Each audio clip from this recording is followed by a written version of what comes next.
우리는 스바냐 선지자를 통해서 여호와의 날, 심판의 날에 대하여 계속 듣고 있습니다. 오늘은 공포와 두려움의 날로서의 심판의 날 속에서도 또 한 줄기 빛과 같은 메시지를 듣도록 하겠습니다. 하나님께서 스바냐 선지자를 통하여서 너희는 여호와를 찾으라 이렇게 선포하게 하십니다. 여호와를 찾으라. 심판의 날이 가까이 다가왔는데 그때에도 여전히 여호와를 찾을 수 있다는 메시지입니다. 여호와를 찾으라. 왜 스바냐 선지자를 통하여서 여호와를 찾으라 하셨을까? 그 이유는 하나입니다. 심판의 때에 피할 길을 주시는 분이 여호와 하나님이시다 하는 것입니다. 우리 3절을 한번 보시게 되면 뒷부분에 너희가 혹시 여호와의 분노의 날에 숨김을 얻으리라 이렇게 되어 있죠.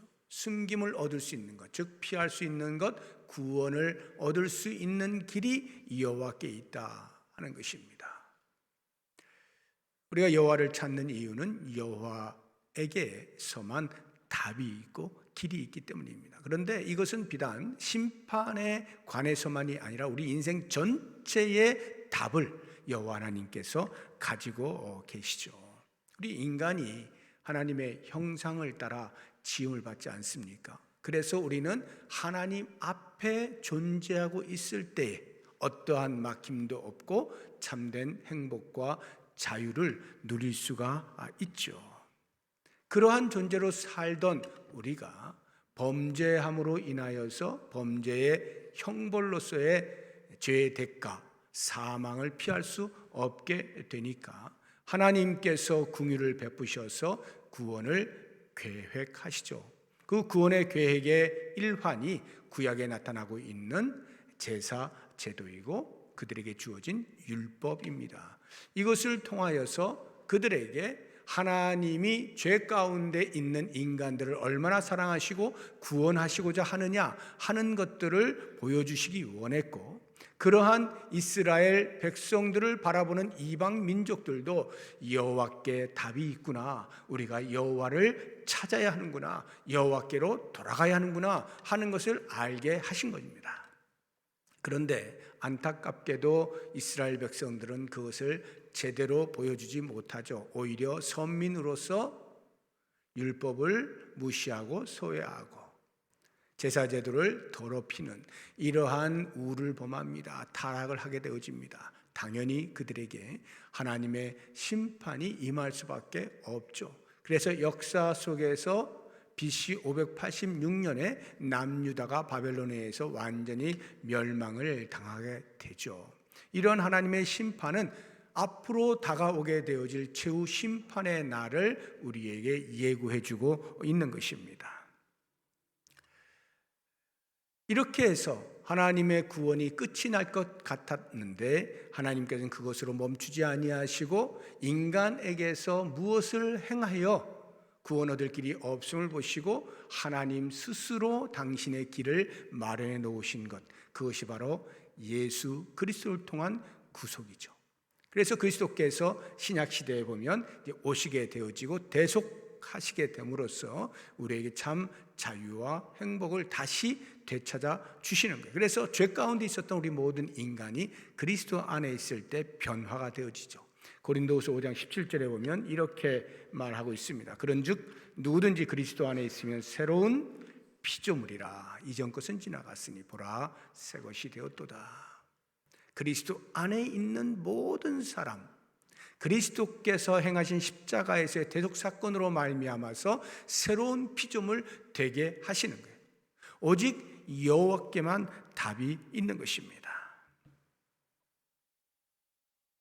이스라엘 백성들이 왜 타락을 했을까요? 하나님 앞에 서 있으면 됐는데 율법과 제사제도를 통해서 계속하여 하나님과 교제하면서 그 안에서 참된 행복을 누릴 수 있었는데 왜 그 행복을 발로 차버렸을까요? 그것은 그 행복보다 당장 눈에 보이는 사탄이 이 세상에서 우리를 현혹하기 위하여 만들어 놓은 허황된 행복, 그것들을 붙잡고 추구하려다가 하나님께서 마련해 놓으신 참 행복을 놓치게 된 것이죠. 여호와를 찾지 아니하고 엉뚱한 것에서 그것을 찾다가 실패하게 되는 것입니다. 여러분들 가운데 대부분 한 번쯤은 읽어보셨을 만한 책, 꽃들에게 희망을이라고 하는 책 아시죠? 트리나 포월러스가 지은 책인데요. 이렇게 동화책 같이 어른들이 읽는 책임에도 불구하고 동화책처럼 글씨도 크고 그림도 많고 이렇게 어린이 동화책처럼 넘길 수 있는, 혹시 안 읽어보신 분들은 오늘 가서 한번 사보시면 좋겠어요. 그 안에 담겨있는 의미가 제법 큽니다. 주인공이 줄무늬 애벌레예요. 애벌레 이야기인데요. 이 애벌레가 자기 인생에서 무료함을 견디지 못해서 나도 한번 인생의 참 맛을 보고 싶다 해가지고 이제 길을 떠납니다. 길을 가는데 큰 기둥들을 만나게 돼요. 그 높은 기둥들이 전부 애벌레로 구성이 되어 있어요. 애벌레들이 쌓여서 기둥들을 만들어 놓고 있는 것입니다.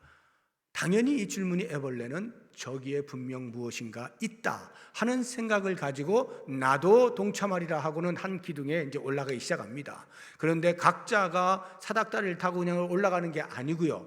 애벌레를 밟히고 해서 형성되어진 기둥이기 때문에 이 줄무늬 애벌레도 역시 마찬가지로 다른 애벌레들을 밟고 자기도 밟혀가면서 치열한 생존 경쟁 속에서 한참 올라갑니다.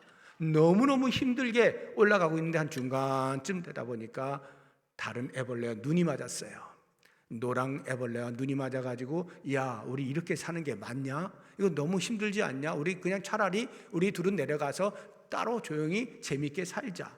서로 합의가 됐습니다. 그래서 그 기둥에서 내려와서 따로 행복한 결혼 생활을 하는 거예요. 그런데 얼마 지나지 않아서 이 줄무늬 애벌레가 그래도 내가 남자인데 남자로 태어나서 한번 이 땅에서 야망을 펼쳐야지 이래가면서 그 성취욕을 견디지 못해서 그 잘 지내던 결혼 생활을 파탄을 내고 빠이빠이 하고 다시 그 기둥을 향하여 갑니다. 그래서 열심히 또 올라가요. 이번에는 기필코 꼭대기까지 올라가리라 하고는 꼭대기까지 쭉 올라가는데 마지막 순간에 그에게 찾아온 것은 오직 허망함 뿐이었습니다. 왜냐하면 꼭대기까지 올라간 애벌레가 할 수 있는 마지막 선택은 땅에 떨어져 죽는 거예요. 올라가서 더 이상 올라갈 데 없어 땅에 떨어져 죽는 겁니다. 툭툭 떨어져 죽는 그런 모습들을 보게 되면서 이 줄무늬 애벌레는 인생 무상을 경험하게 되죠. 그때 한 마리 나비가 자기 근처를 날아다니는 거예요. 가만히 보니까 자기하고 살았던 노랑 애벌레가 고치가 된 후에 나비로 화해서 날아다니는 것을 보게 된 것입니다. 야, 저건데, 나의 존재는 바로 저건데 왜 그 나비가 되어서 어디든지 자유롭게 날아다닐 수 있는 그것을 깜빡하고 엉뚱한 데에서 그 치열한 생존 경쟁 속에서 허망한 꼭대기를 향하여 갔을까? 이런 내용을 담고 있는 책이에요. 이 책을 이제 우리가 이제 보게 되어지면 참 인생이 하나님 앞에서 참된 행복을 찾을 수 있는 그 단순한 비결을 깜빡하고 엉뚱한 데에서 계속 이렇게 하면 행복하겠지, 저렇게 하면 행복하겠지, 인생의 가치를 찾아서 헤매고 있다 이 말이에요. 그때 하나님께서 말씀하시는 거예요. 모든 인생아 들어라. 여기에 길이 있다. 여기에 답이 있다 하고는 여호와를 찾으라 이렇게 외치시는 거예요. 예수님께서도 이 땅에 오셔서 구원 사역을 하실 때에 말씀하시죠. 내가 곧 길이요 진리요 생명이니 나로 말미암지 않고는 아버지께로 올 자가 한 사람도 없다 하고 예수님께서 길이 되시는 것을, 예수님께서 생명의 수요자가 되시는 것을 말씀합니다. 우리가 정말로 주 안에서 여호와를 찾음으로 참 자유를 누리고 참 행복을 누리고자 하는가? 그렇다고 한다면 우리는 진리 가운데로 나와야 됩니다. 요한복음 8장 32절을 보시면 진리를 알지니 진리가 너희를 자유롭게 하리라. 진리가 우리를 자유롭게 하는데 내가 곧 길이요 진리요 해서 예수님이 진리이신 것을 말씀하셔요. 우리가 예수 그리스도께 나올 때, 예수 그리스도를 찾을 때, 여호와를 찾을 때 우리는 진정한 자유를 경험할 수 있게 되어지고 그 자유 속에서 행복을 누리게 되어지는 것입니다. 왜 우리가 여호와를 찾을까? 인간답게 살기 위해서입니다. 물론 겉으로 볼 때는 하나님의 심판을 피할 수 있는 길, 그것을 찾기 위함이지만 궁극적으로는 우리가 인간답게 살기 위하여서는 여호와 앞에 나와야 하는 것이죠. 이러한 이유를 이제 알고 우리가 여호와를 찾으라 하는 이 말씀 속에 담겨 있는 두 가지 의미를 같이 묵상을 해보려고 해요.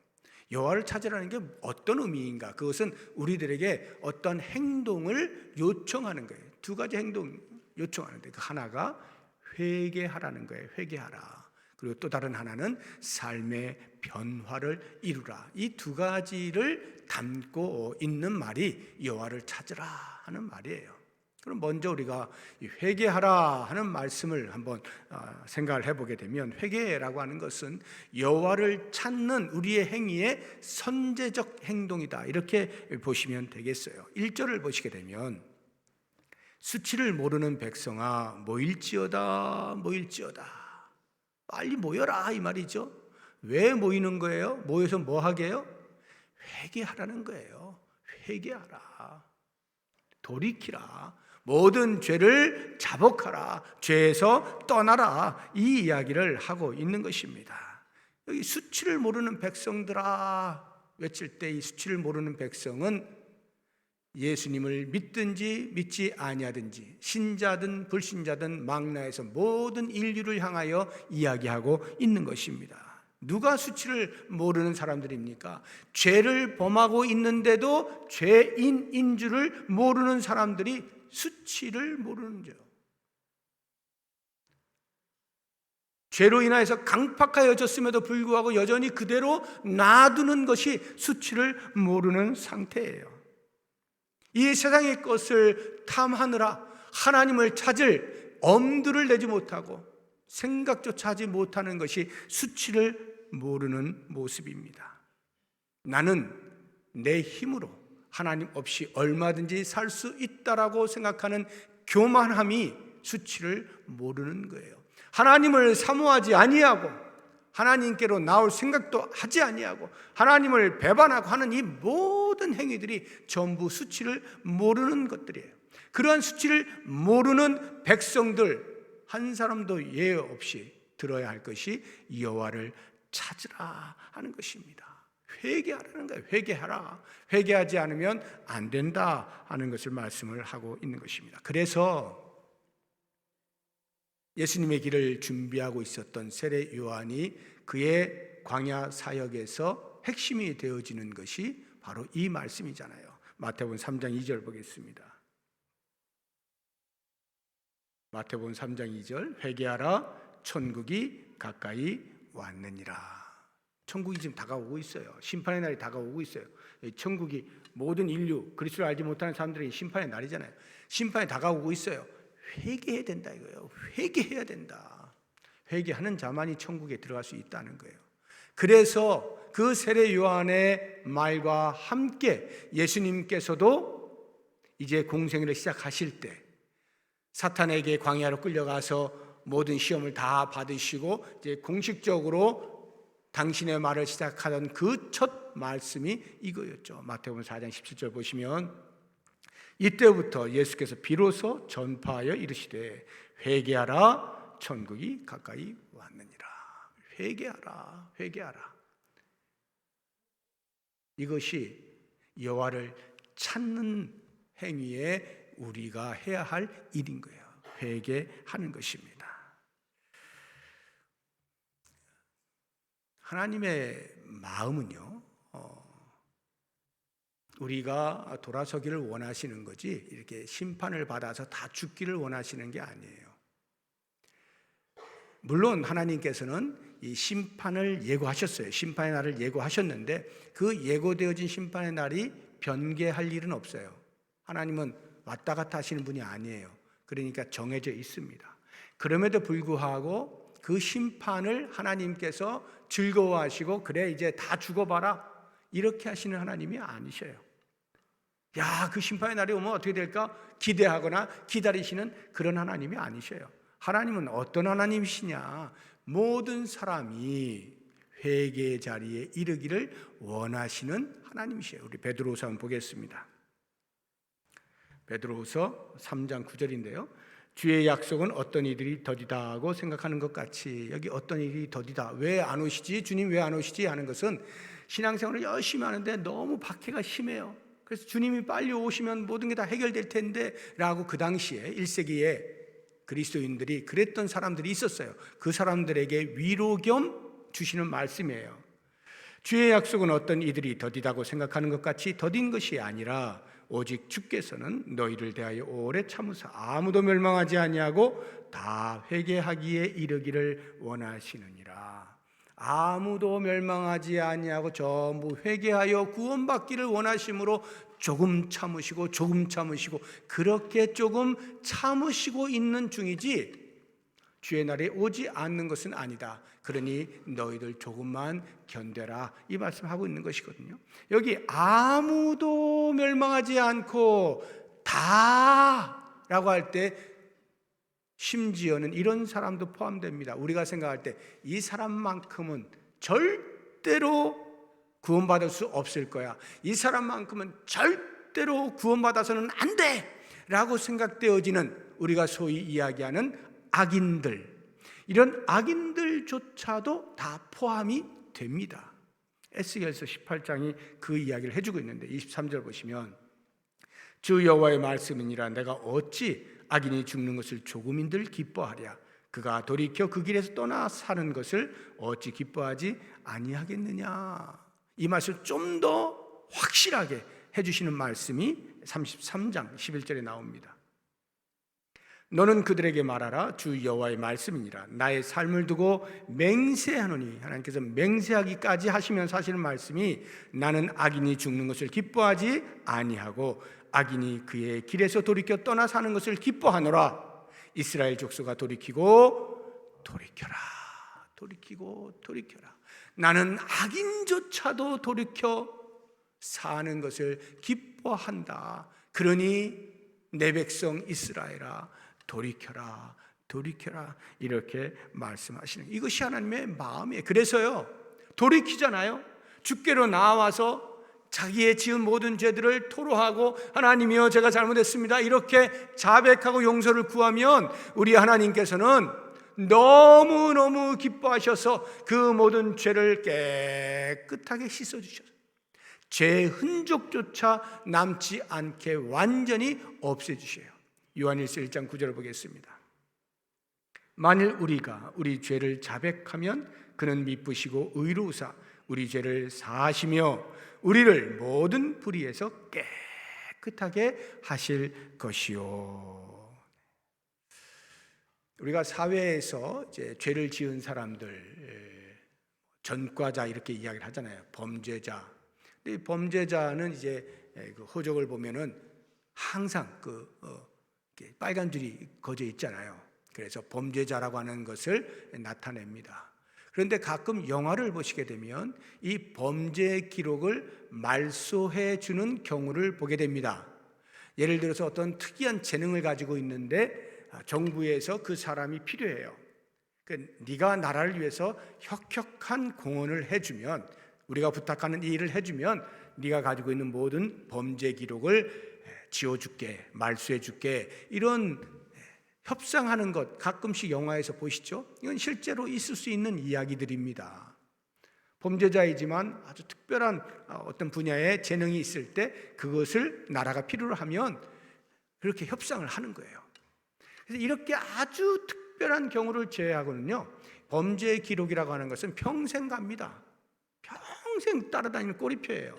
그런데요, 우리 하나님께서는요, 네가 나를 위하여 혁혁한 공헌을 해주면 내가 이 모든 죄를 사해주마, 이렇게 말씀하시지 않습니다.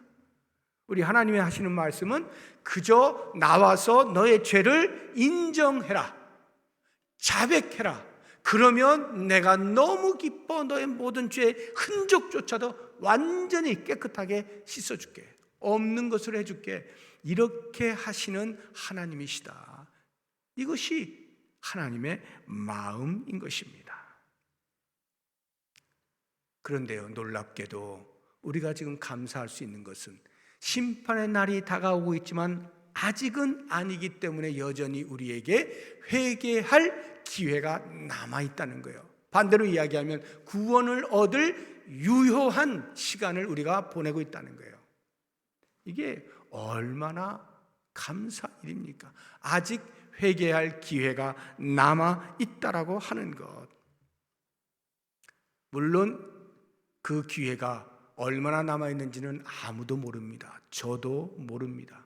예수님도 모른다 하셨습니다. 심판의 날이 언제 임할지 정확한 때와 시기를 알지는 못해요. 그것은 아버지만 아시는 거예요.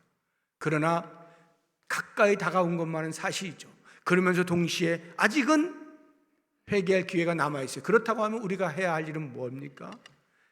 회개를 신속히 하는 것이죠. 신속히 하는 것입니다. 왜 신속히 해야 되느냐? 지난주에 이미 제가 말씀을 드렸죠. 2절을 보면서 다시 한번 말씀을 드리겠습니다. 2절 보세요. 명령이 시행되어 날이 겨같이 지나가기 전. 여기 명령이 시행되었다는 건 심판의 명령입니다. 그 심판의 명령이 시행되어서 날이 겨같이 지나가기 전. 이게 무슨 말이에요?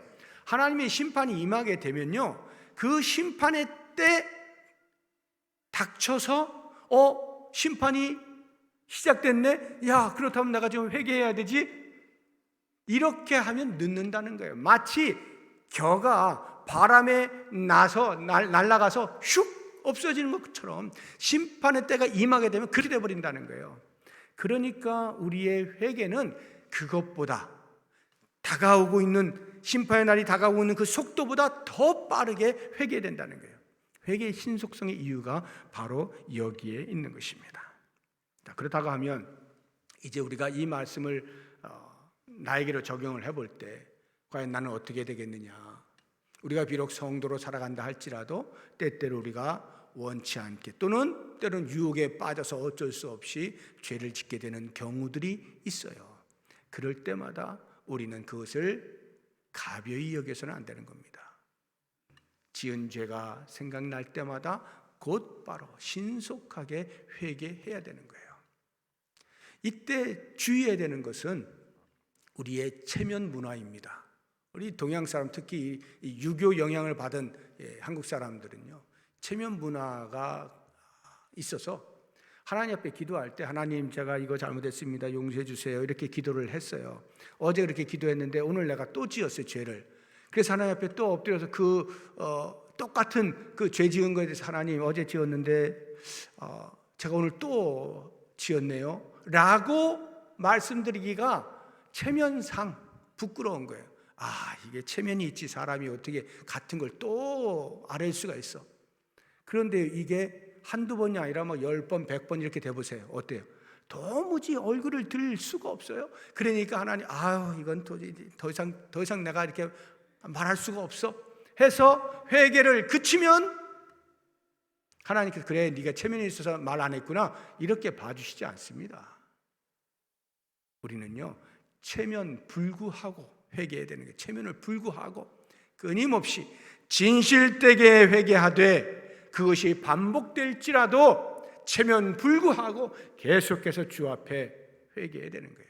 그렇게 해서 주의 날을 맞을 때, 여호와의 날을 맞을 때 우리가 심판을 피할 수가 있게 되는 것이죠. 또 한 가지 우리가 좀 적용을 해보면, 이제 나는 그렇게 하면 되는데 지금 이렇게 여호와를 찾으라 하는 것이 모든 수치를 모르는 백성들, 신자, 불신자를 망라해서 모든 인류에 대해서라 말씀을 드렸잖아요. 그러면 회개해야 할 사람도 역시 모든 인류예요. 한 사람 예외 없이 필요한 거예요. 그렇다면 그 회개해야 될 이유를 들어야 할 그 사람들에게 누가 외칠 거냐 이거예요. 우리가 회개의 필요성을 알고 있는 우리가, 날마다 주 앞에 회개하고 있는 우리가 세상을 향하여서 외쳐야 되죠. 스바냐 선지자처럼 말이죠. 여호와를 찾으라, 회개하라, 모일지어다 너희의 죄를 토로해라, 이렇게 외쳐야 되는 사명이 우리에게 주어져 있는 거예요. 그래서 사도 바울이 그런 이야기를 하고 있는 겁니다. 고린도후서 6장 2절 보시면 이르시되 내가 은혜 베풀 때 너에게 듣고 구원의 날에 너를 도왔다 하셨으니 보라 지금은 은혜 받을 만한 때요, 보라 지금은 구원의 날이다. 지금 기회가 있을 때 우리가 주 앞에 엎드려야 된다. 지금 하나님께서 용서해 주실 시간이 있을 때 회개해야 된다. 구원의 유효함이 있을 때 우리는 회개하고 구원을 얻어야 된다. 이것을 외쳐야 되는 거예요. 전도자의 사명이 우리 모든 성도에게 주어져 있다는 것을 꼭 우리가 기억하고 그런 삶을 살 수 있어야 됩니다. 여호와를 찾으라 하는 말씀 속에는 이렇게 회개하라는 것 말고 또 다른 하나의 우리에게 요청되어진 행동이 있는데 그것이 바로 삶의 변화를 이루라는 거예요. 삶의 변화를 이루라. 회개가 뭡니까? 내가 이쪽을 향하여 걸어가고 있었는데 회개한다 하면은 돌이켜서 180도 다른 저쪽을 향하여 걷는 거예요. 죄의 길을 걷다가 돌이켜 의의 길로 가는 것, 이게 회개죠. 그러면 의의 길로 계속 가는 이 과정 속에서 우리의 삶의 변화가 일어나게 되는 것이죠. 그래서 이 삶의 변화라고 하는 것은요, 예수를 믿지 않는 불신자들에게는 고작 해야 도덕적으로 좀 더 잘 살아라 이 정도가 되겠습니다만 우리들에게는 의미가 달라요. 성도에게 주어지는 삶의 변화라고 하는 것은 좀 다른 의미입니다. 3절 한번 보세요. 3절 보시면 여호와의 규례를 지키는 세상의 모든 겸손한 자들아, 한마디로 줄이면 성도 아니에요? 성도들아 들어라. 너희는 여호와를 찾으며 공의를 구하며 겸손을 구해라. 하나님의 공의와 하나님의 겸손 구해라, 찾아라. 삶의 변화를 일으켜라. 이렇게 요청하고 있는 거예요. 성도들을 향하여 강력하게 회개에서 그치는 것이 아니라 회개의 삶을 지속적으로 해나가면서 삶의 변화를 경험할 수 있어야 된다라고 말씀하고 있는 거예요. 그냥 구원받으면 되는 것 아닐까요? 예수 믿고 구원받으면 되는 것인데 왜 계속해서 이런 일을 하게 할까요? 이것을 사자성어로 하면 주마가편이에요. 달리는 말에 채찍질을 한 번 더 가하는 거예요. 더 바르게 더 잘 달릴 수 있도록. 성도 되었느냐? 예수를 믿어 구원을 받았느냐? 그러면 구원받은 자답게 살아내라 라고 하고 계속해서 촉구하는 거예요. 여호와를 찾아라. 삶의 변화를 이루어내라. 그래서 우리의 신앙함이라고 하는 것은요, 단편적이 아니에요. 지속성을 요청받고 있습니다. 우리의 신앙함은 지속성이 필요해요. 계속해서 잘 살아내는 거예요. 이것을 가리켜서 성도의 성화라고 하잖아요. 사도 바울은 구원에 관련돼서 이 성화적인 차원을 이렇게 표현하고 있어요. 빌립보서 2장 12절 보시면 그러므로 나의 사랑하는 자들아 너희가 나 있을 때뿐 아니라 더욱 지금 나 없을 때에도 항상 복종하여 두렵고 떨림으로 너희 구원을 이루라. 너희가 뭘 어떻게 해서 구원을 받아라 이 말이 아니에요. 이미 그리스도를 통하여 구원받은 자들이요, 너희들이 그 구원이 영그러질 때까지 계속하여 이루어 나가라. 성도의 성화를 말하는 거예요. 삶의 변화를 계속해서 추구해 나가라, 이 이야기를 하고 있는 것입니다. 그렇다고 한다면 과연 우리가 어떻게 삶의 변화를 일으킬 수 있을까? 그 출발은 여호와를 아는 것에서부터 시작됩니다.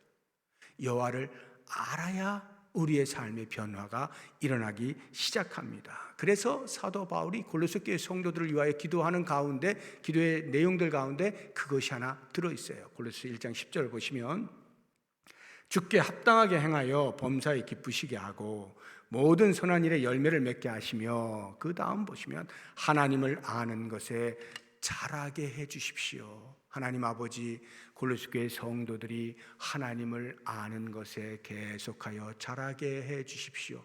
이유가 뭐예요? 좀 더 거룩한 사람, 좀 더 거룩한 삶을 살기 위하여 하나님을 아는 것에서부터 시작해야 된다, 이 이야기를 하고 있는 것이죠. 그래서 베드로 사도가 그 당시에 흩어져 있는 디아스포라 성도들을 향해서도 권면할 때 동일한 권면을 하는 것을 볼 수가 있어요. 베드로서 3장 18절인데요.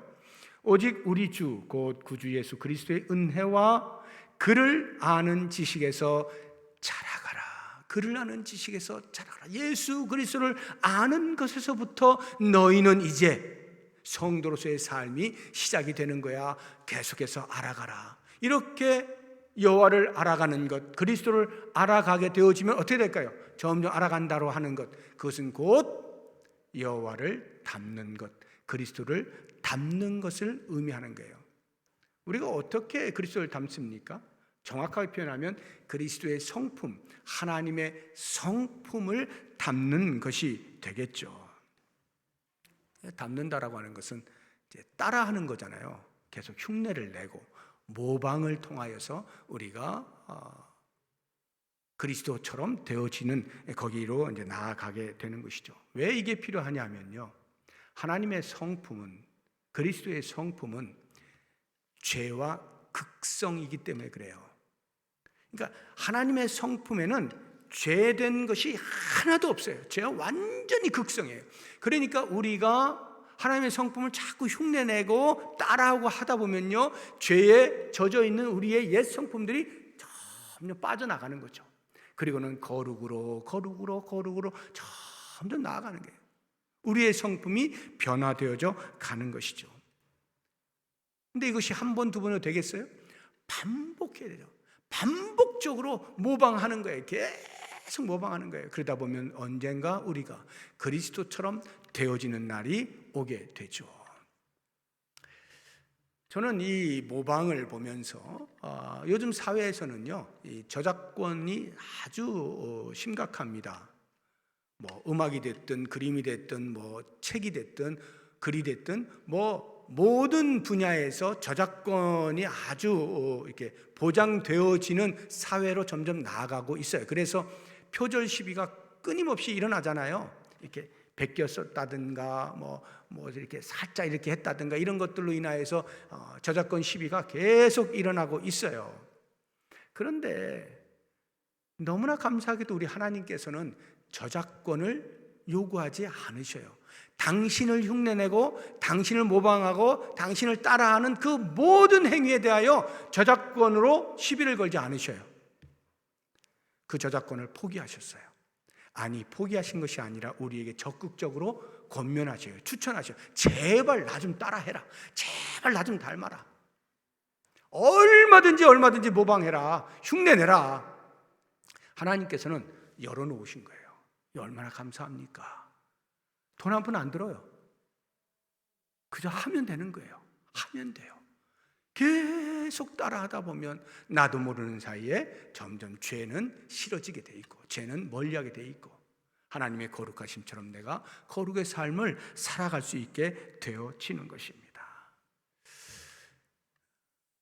요즘 심리학이나 또는 상담학에서 많이 쓰이는 용어 가운데 하나가 거울 효과라고 하는 것입니다. 영어로 하면 미러 이펙트인데요. 거울 효과. 우리가 거울을 보는 이유가 있잖아요. 거울을 보면 내가 무엇이 잘못됐구나 해서 이렇게 고치잖아요. 이 사이에 고춧가루가 꼈는데 거울을 보고 발견했어요. 그런데 그것을 그대로 두는 사람 있나요? 이거 매력이야? 없죠. 당연히 빼게 돼 있잖아요. 거울을 보는 이유는 자기를 고치기 위하여 보는 거예요. 이 거울 효과라고 하는 것. 우리가 부부가 보통 이제 오래 살다 보면 닮는다 그러잖아요. 왜 닮을까요?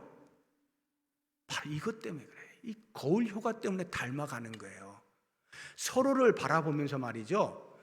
뭐 때로는 미운정도 있습니다만 미운정, 고운정 다 들어가면서 이렇게 서로를 바라보면서 자기도 모르는 사이에 상대방을 보면서 계속 나를 고쳐가는 거예요.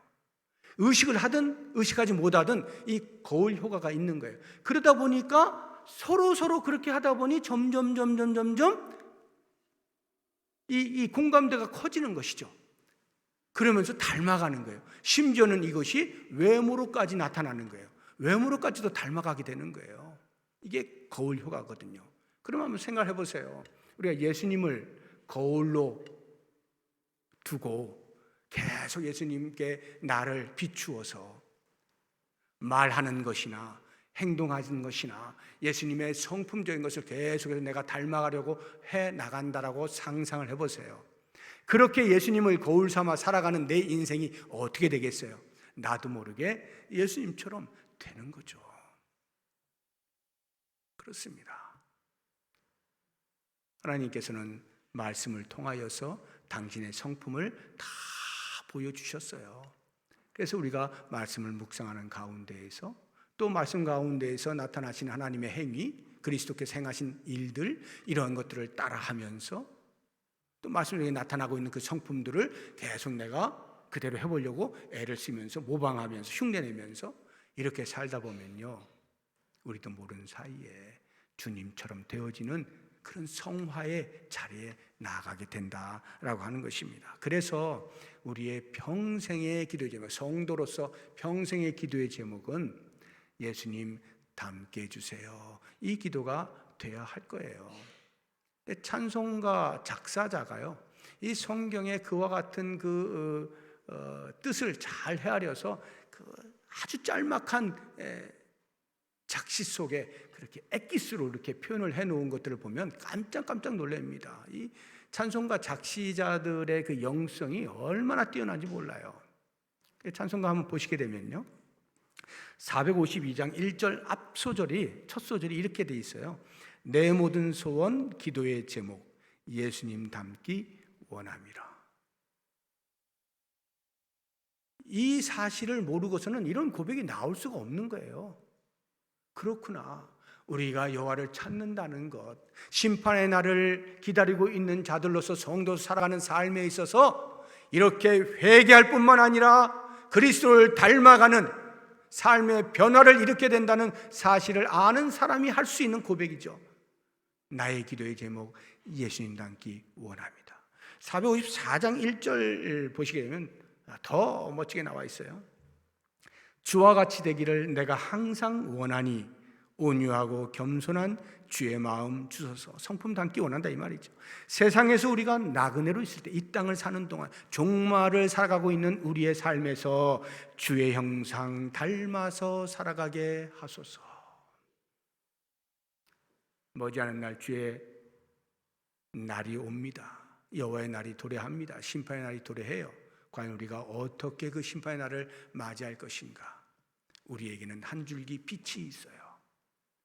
회개할 기회가 있을 때 엎드려 회개하면서 철저하게 예수님 닮는 모습으로 우리의 삶을 변화시켜 나아갈 때, 그 심판의 날은 우리에게 어둠과 공포와 두려움의 날이 아니고 환희와 기쁨과 찬양과 감사가 터져나오는 날이 된다는 것 꼭 기억하시면서 그 희망의 날을 오히려 우리가 기대하면서 그렇게 계속해서 우리의 삶에서 죄를 제거하고 회개하고 엎드리고 그리스도를 닮아가는 복된 삶 살아갈 수 있기를 주의 이름으로 축복합니다. 기도하겠습니다. 하나님 아버지,